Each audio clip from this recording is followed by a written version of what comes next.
significante, que é jogo de futebol. Sim. O Galo ontem seguiu a sua trajetória 100% na Libertadores, né? E derrotou o Rosário Central na Argentina sem torcida. Aquilo que a gente imaginava que o Flamengo pudesse fazer, pela fragilidade do grupo e pela qualidade do elenco rubro-negro, quem está fazendo é o Galo. Então aqui estão os resultados: 4-1, 2-1, 3-2 e ontem 1-0 na Argentina. Vamos aos melhores momentos da vitória atleticana, Luzetti. Olha, Rizek, o Atlético, já disse aqui, vou repetir, para mim é o melhor time do futebol brasileiro nesse recorte aí que pega finais de estaduais, começo de Brasileiro e Libertadores, mas já dura aí desde que o Milito chegou. Desde que ele chegou, ele transformou o Atlético com uma velocidade admirável. Ontem foi um bom primeiro tempo do Atlético, não no mesmo nível dos últimos jogos, mas em que ele era o dono absoluto do jogo, o time que se esforçava para vencer, que jogava para vencer e que colocou o Rosário, mesmo jogando em casa e sem torcida, tem uma diferença no impacto, colocou o Rosário como um coadjuvante do jogo. O segundo tempo foi o que eu vi de mais perto até aqui do Atlético do Milito, de um time conformado com o resultado. Não é uma crítica e nem significa que o time não tentasse ganhar, tanto tentou que ganhou. Mas um time que entendia que o empate ali dentro da realidade do campeonato, da classificação, poderia ser um bom negócio, diminuiu um pouquinho o ritmo, a intensidade, mas com algumas mudanças, a entrada do Alisson na direita para mudar um pouquinho o jeito de atacar, não o desenho, mas a característica do homem da ponta, conseguiu construir mais uma vitória. E o Rick agora há pouco falou sobre o Atlético dele, né, quando ele fazia ali um falso terceiro zagueiro na saída, ele falou também do Saravia. Esse Atlético desperta um ótimo debate para mim, eu acho ótimo pelo menos, que é sobre a questão do desenho. Assim, quando a gente vai falar, como joga o Atlético? Qual é o esquema de jogo do Atlético? Quando a gente tem que fazer um campinho lá no início das nossas transmissões, a gente põe o Atlético no 3-5-2, no 4-4-2, no 3-2-5, que é o desenho de como o time ataca. O Atlético ataca sim, né? Faz a saída de bola com Saravia, Batalha e Bruno Fux ou Gemerson. Ontem jogou o Fux. Na frente deles, Otávio e Alan Franco. E a linha de 5 lá na frente, tendo Arana na esquerda, Scarpa na direita, Hulk, Paulinho e Zaratio por dentro. É bom o time. E ele fica tanto tempo com a bola e atacando durante tanto tempo que esse é o desenho que a gente mais vê no jogo, né? Teve 77% de posse. É o desenho do fora de casa. Exatamente, é o desenho do time atacando. O Rosário só finalizou 4 vezes. É isso. E quando o Atlético perde a bola, como o Atlético joga muito adiantado, a primeira reação do adversário é tentar o contra-ataque. É tentar sair em velocidade, uma bola esticada ou nas costas do Arana ou entre esses 3 jogadores de trás. Então a posse de bola do adversário às vezes é tão rápida que não dá tempo nem do Arana se recolocar como um lateral.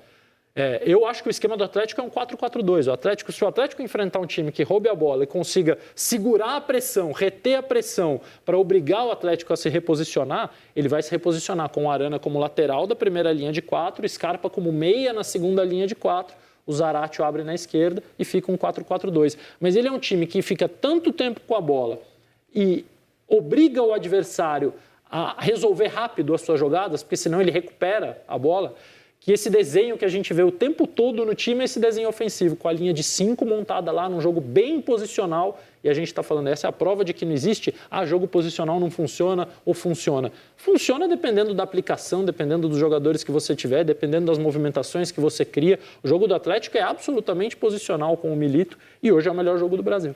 Rick? Não, e aí eu entro naquele contexto que eu falei sobre potencializar alguns jogadores. Se você pegar esse time do Atlético, o Bataglia teve oscilações, o Saravia teve, o Scarpa chegou não jogando bem, o Zaratio teve dificuldade. Então, assim, são jogadores que hoje, nesse time do Milito...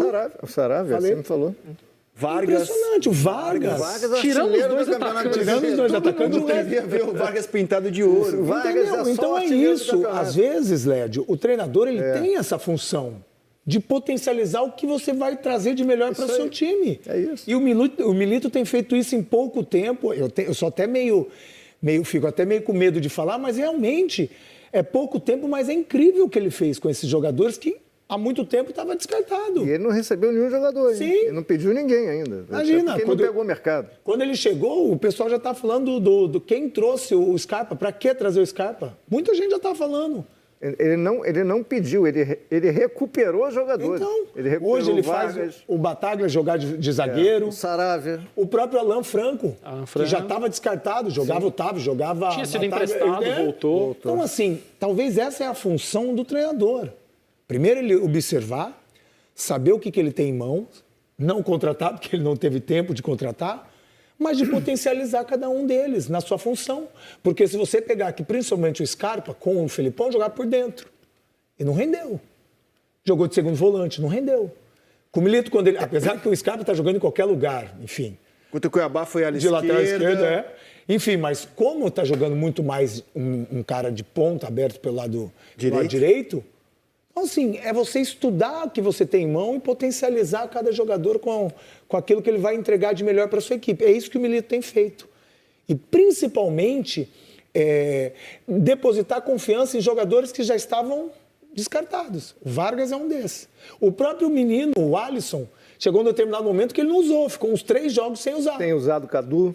Tem usado o Cadu. Então, assim, ele está observando, ele está extraindo aquilo que ele tem de melhor, extraindo de jogadores que podem dar e tem dado muito para esse time do Atlético.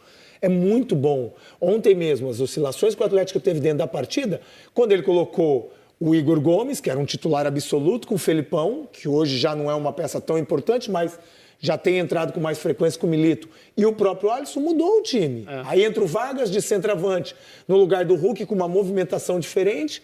Então é ele entender o que ele tem na mão. E é por isso que hoje em dia, eu concordo com o Losetti, para mim ver o Atlético jogar é maravilhoso. E o Paulinho tá voando, hein? De novo. Voando o Paulinho, hein? Muita facilidade para finalizar, né? Muita tranquilidade. Ele tem, além do posicionamento, né? Uma precisão, de uma calma. O Paulinho está jogando, não parece que ele faz esforço para fazer as coisas, saem muito naturais. Né? E ontem saiu depois do... movimenta, né? Eu ia falar agora, e só um adendo, e aí não estou fazendo comparação, mas um adendo desse poder ofensivo que o Atlético tem, diferente daquilo que o Flamengo entrega. É completamente diferente. Movimentações. Movimentação. Não é porque eles jogam com 2 centroavantes que, ora, o Paulinho não pode estar lá no Scarpa, o Scarpa vem por dentro, ora, o Hulk não pode sair do lado e fazer uma tabelinha com a Arana. Então, é entendimento, às vezes, do jogo. E é isso que eu falo. É eu conversar com o meu parceiro e falar assim, ó, tô bem marcado aqui, eu não posso ficar aqui parado. Que a maior mentira que existe, Rick, é as pessoas acharem que o jogo de posição impõe aos jogadores ficarem parados como se estivessem num pebolinho. Exatamente. Não, claro que você se movimenta, você tem que criar essas movimentações. Na minha época, principalmente no time do Muricy, ele sempre falou pra gente, com a bola, vocês fazem o que vocês quiserem. Sem a bola, só lembra de se posicionar aonde cada um está determinado.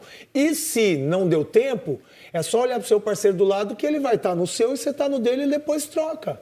É isso que, às vezes, que eu acho que está faltando, principalmente no Flamengo. É entendimento e leitura de jogo, de saber que, principalmente, você não precisa ficar estático. A determinação do Tite, às vezes, é aqui, tá bom, é o Pedro central, lá.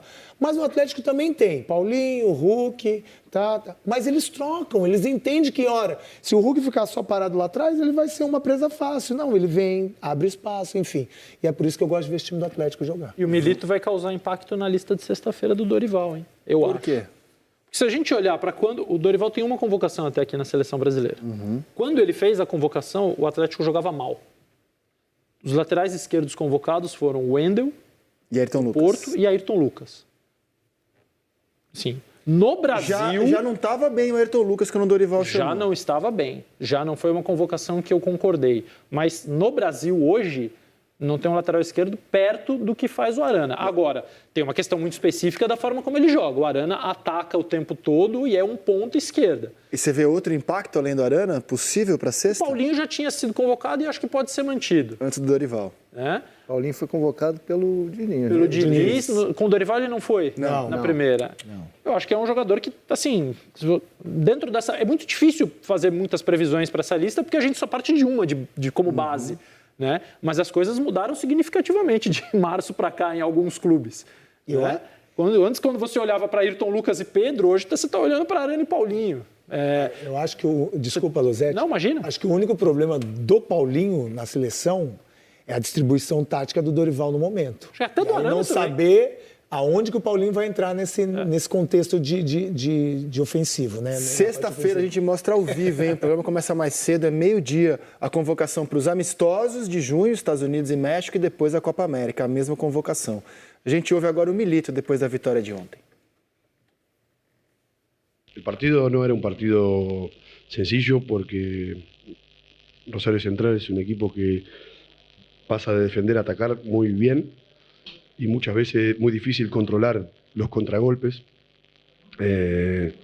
Sabíamos que a lo mejor no iban a dar la bola y un poco ceder hacia atrás para defender un poco más replegado y atacar a los espacios grandes, ciudad de Campas, de Malcorra, y teníamos que tener mucha seguridad en la circulación de la pelota. Creo que por el momento lo hicimos muy bien. Hemos sufrido algunas pérdidas con alguna amenaza de contraataque, pero lo controlamos muy bien con Sarabia, con Bataglia, con Fuchs, con los dos contenciones, tanto Otavio como Alan Franco.